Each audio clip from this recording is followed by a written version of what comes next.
Hello everybody, what's up? It's Jared here from One Up Creative. Thank you so much for tuning in to today's video. Today we're going to be going through what I take when I am doing wedding videography. I did a video, guys, on what I take when I'm doing wedding photography, and that video you can check out in the link description down below because that video is kind of a precursor to this one, because a lot of the stuff that I take to wedding photos I also take when I'm doing video. So make sure you watch that one down below, and we're going to go ahead and jump into what I take when I'm doing wedding videography.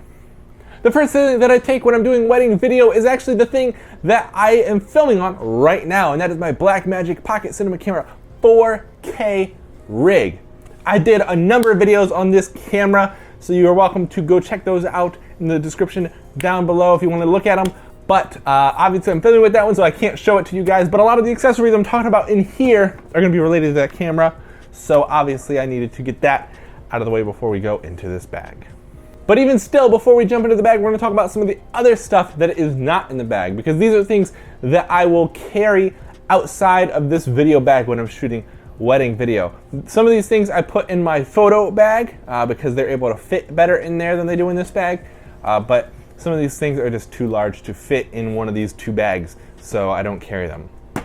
So one of the things that I carry is my fourth camera, because I do bring the Blackmagic camera. I take my two Sony cameras that I talk about in my photo video, but I also take my Panasonic G7 as our backup video camera. That way we have four cameras with us on a wedding video day, because shooting video is just so intensive on cameras, and having more cameras is always better when we're doing video. I also have the Tascam DR40. This is our XLR audio recorder. We use a couple other recorders for not recording XLR stuff, which I'm going to get to in a second. But this one we use to record our shotgun mic, which is in the bag. So that comes with us on a wedding day. As far as non-XLR recorders, we use this Sony PX720, as well as a Zoom H1, which I'm recording on right now. And we record into those two different microphones. We record, this is the AT3350, and it is a great little microphone, but it requires a battery, which gives it pretty decent audio quality, but you do have to remember to ensure that it functions before actually recording with it. The one I'm recording on right now is the Sony ECM3. It's a great little microphone, only costs like 15 bucks, and this is our backup microphone.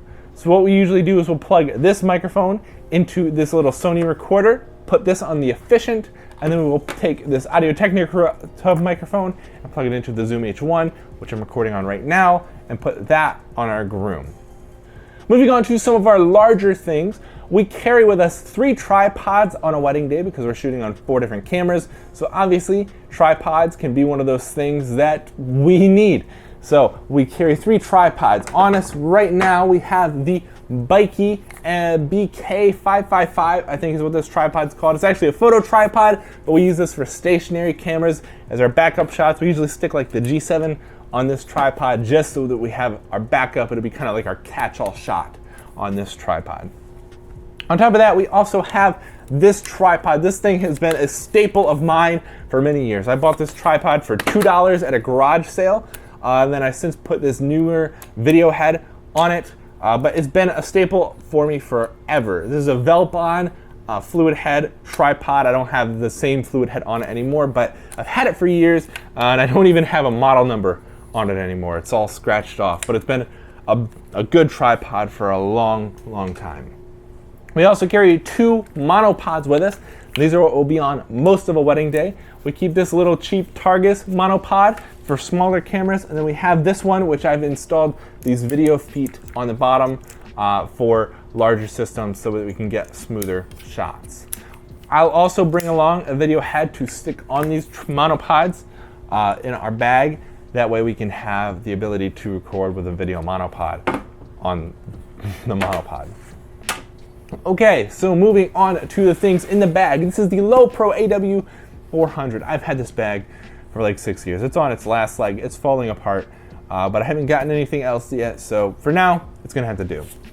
First thing we're gonna do is jump into the side pocket here, and we have the Rode Video Micro. This is a beast of a mic. I recommend everybody who makes videos to have one of these because it's just so handy. I have actually used this thing more than I ever thought I would. I got it specifically for vlogging, and I've used it for probably 20 other things that I never thought I'd use it for. You definitely want to have one of those in your bag. So we're going to jump here into the front of the bag, and what we're going to see is very simply a whole bunch of cables. We keep two 10-foot XLR cables in here. These cables we use for running microphones all the time.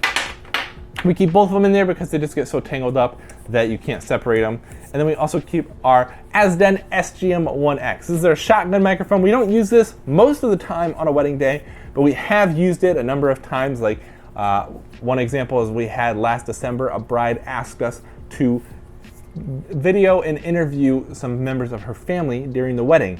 So we use this during that situation. So we keep it in the bag, and we do use it sometimes on a wedding day. I also keep in here this little mini XLR to full-size XLR adapter because the Blackmagic Pocket Cinema Camera 4K uses mini XLR, so I'm able to adapt XLR cable stuff to mini XLR and run microphones directly into the camera. I also keep a USB battery bank. If you guys watch my photo video, you guys know that I use a lot of USB powered stuff in our gear, so I keep another USB battery bank here in this bag. Also keep some adapter plates. So this is a cold shoot. This is a Manfrotto 501 adapter plate. Our tripods use these on the video heads, so we use these a lot. And the cold shoes allow me to attach a lot of lights and stuff and just like set them on tables when we're getting like ring shots and stuff like that. That's it for the front of this bag because a lot of this stuff is actually around the back.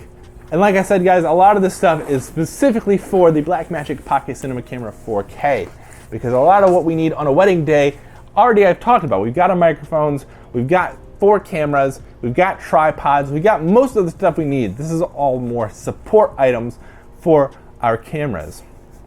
So we open the bag here and we have the Neewer CN160 light. I've got 2 of these in my photo bag. I've got a third one here, just that I've got 3 lights on me on a wedding day, just in case I need them. I don't usually use lights during a wedding day when I'm doing video because it kind of ruins the ambiance of the wedding.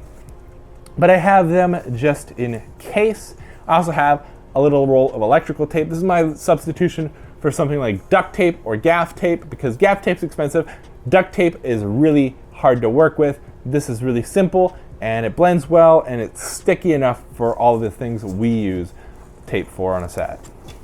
We have a whole bunch of different cables here. These are all various XLR adapting cables. So they'll adapt XLR to things like 1/4 inch or 1/8 inch. That way I can connect them to cameras and soundboards and things like that. Additionally, in these front pockets right here, I have more adapters that I use to adapt things just like that. Moving along down these sides here, we have a USB-C cable because the Blackmagic Pocket 4K uses USB-C as its preferred method of communication. So I have the USB-C cable. I also have the AC power adapters for that camera. That allows me to plug it into a wall if I ever wanted to do that, and I actually have done that on receptions. You can just set it up as like a safety shot, leave it plugged into the wall. You don't have to worry about battery, you don't have to worry about storage because you can just set it to like an HD quality or something and just let it go. Next up we have our monitoring headphones. These are the Skull Candy Lowriders. These things are old. These are like 10 years old. They don't even make them anymore, but I keep them in the bag because they fold down so tiny and they just work nice as little monitoring headphones, and I haven't had a reason to replace them yet. I got them for like 10 bucks or something. I traded my brother for them, another pair of headphones, and they're purple, they're ugly, but they are functional, and that's why I keep them. Next up, all the way down on the side of the bag, we have our battery chargers because this thing eats batteries. So I've got 3 battery chargers for Canon LPE6 batteries as well as an NPF battery charger, and I got another NPF battery charger in my photo bag. If you guys watched that video, you know. And the reason I have so many battery chargers is because this camera eats batteries. I talked about in my other video on the Blackmagic Pocket 4K rig that I charge and power my camera off of Sony NPF type batteries. So I've got here an NPF battery plate. Right now I'm using the V-mount battery from Wasabi Power, but I also use these NPF batteries as well as I carry 8 Canon LPE6 batteries in my bag. That way I've got for sure enough power throughout the day to not have to worry about batteries when shooting on this camera, because the Blackmagic just eats batteries without a doubt. It's like the biggest battery hog of all cameras. Going down up the other side, we have another battery charger. This is for the Panasonic G7 with their cold shoe plate. And then we have some lenses. These are kind of our supplemental lenses. On the Blackmagic, I keep my Sigma 18-35. That's what I'm recording on right now. But I also keep a few other lenses around. So here we have the Helios 44-2, another one of those lenses that I think every person who does video should have. This gives a really dreamy and cinematic look when you're doing wedding video. So it's great to use in certain situations, and I keep that in my bag. As well as I keep a trio of lenses. This is a Minolta set of lenses, as well as this 2x doubler. So I got a 50mm, a 135, as well as this doubler that I can attach to my cameras in order to get kind of another set of lenses, because sometimes you end up needing another lens. And so I keep this set in there just in case I need it. Don't use it all the time, but it has come in handy. So guys, that about covers it for what I take to a wedding video. Most of this stuff, like I said, is just supplemental items that I keep with my cameras, because a lot of the stuff that I take with me on a wedding day is actually not stuff that I keep in this bag. Most of the stuff is the stuff that I keep in my other bag, which is stuff like these microphones and the cameras and all of that stuff, because that's what we mostly use on a wedding day. Like I said, guys, thank you so much for watching this video. Hopefully you got something from it. If you did, please leave a like down below. If there's something you think I'm missing from this setup, please leave a comment down below and let me know what you think I'm missing. And if you guys want to see more videos like this one, please don't forget to subscribe, because I'm making new videos all the time. Thank you guys so much for watching, and I will see you later. Peace.